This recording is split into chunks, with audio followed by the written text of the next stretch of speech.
বন্যা পরিস্থিতির সবশেষ খবর জানাতে সুনামগঞ্জ সদর কুতুবপুর এলাকায় আছেন রিপোর্টার হিমাদ্রি শেখর ভদ্র। সরাসরি যাচ্ছি তার কাছে।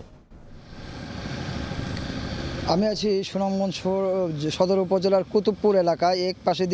কুতুবপুর এলাকার এক পাশে দিয়ে বয়ে গেছে সুনামগঞ্জ তাহিরপুর বিশম্বরপুর সড়ক, আর অন্য পাশে রয়েছে গ্রামীণ যে ছোট ছোট রাস্তা। আপনারা দেখতে পাচ্ছেন যে এই রাস্তাগুলি কিভাবে ক্ষতিগ্রস্ত হয়েছে এবং পাহাড়ি ঢলের পানিতে পুরোপুরি বিধ্বস্ত হয়ে গেছে। এবং এই সুনামগঞ্জের একমাত্র আঞ্চলিক সড়ক যেটি সুনামগঞ্জ তাহিরপুর বিশম্বরপুর সড়ক, এই সড়ক দিয়েই 6টি উপজেলার মানুষ যাতায়াত করেন। এই সড়কের 2টি অংশে আমরা এখন ভাঙন দেখতে পাচ্ছি। পাশাপাশি এখানের প্রত্যেকটা অংশ, অর্থাৎ যেখানে বন্যার পানি প্রবাহিত হয়েছে এবং ঢলের পানি প্রবাহিত হয়েছে, সেখানে এরকম ক্ষত দেখা দিয়েছে এবং পুরো সড়ক যোগাযোগ নেটওয়ার্ক সুনামগঞ্জ জেলার সেই যে নেটওয়ার্কটি ভেঙে পড়েছে। কারণ যত বন্যার পানি কমছে ততই এই চিত্রটা আরও প্রকট আকার ধারণ করছে। আমরা কথা বলেছিলাম এখানকার লোকজনের সাথে, তারা জানিয়েছেন যে গ্রামের রাস্তা থেকে শহরের রাস্তা সহ সমস্ত রাস্তাঘাট অনেকটা এরকমভাবেই ক্ষতি হয়েছে এবং অনেক রাস্তা ওয়াশ আউট হয়ে গেছে। আপনারা দেখতে পাচ্ছেন যে এর পাশেই রয়েছে গ্রামের যে অভ্যন্তরীণ সড়ক, সেই সড়কটি ধুয়ে মুছে একদম পরিষ্কার হয়ে গেছে। এখন সেখানে মাটি ছাড়া আর কোনো কিছু দেখা যাচ্ছে না। এই সিলেট সুনামগঞ্জ সড়কের মধ্যবর্তী এলাকায় এই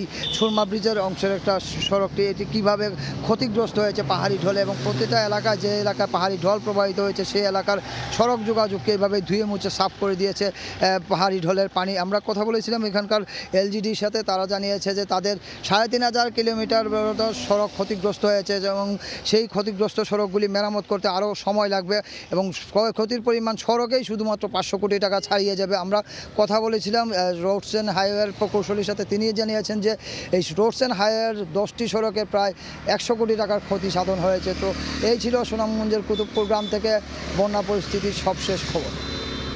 বন্যা পরিস্থিতির সবশেষ খবর জানাতে সরাসরি যুক্ত হয়েছিলাম সুনামগঞ্জ থেকে।